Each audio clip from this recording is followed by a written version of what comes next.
because this course is all about Python and ethical hacking. A major requirement from me is for you to be coding along and repeating what I'm actually doing.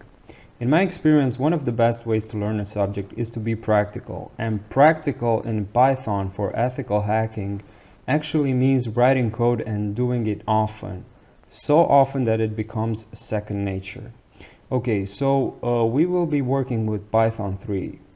Now, I will not spend time actually teaching you how to install Python because that's not the purpose of this course.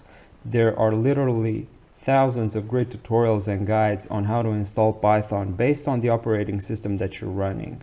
So if you don't already have Python installed and set up on your system, my suggestion is to follow the tutorial at this link, which is also provided in the resources document for this video, and actually install Python based on your underlying operating system.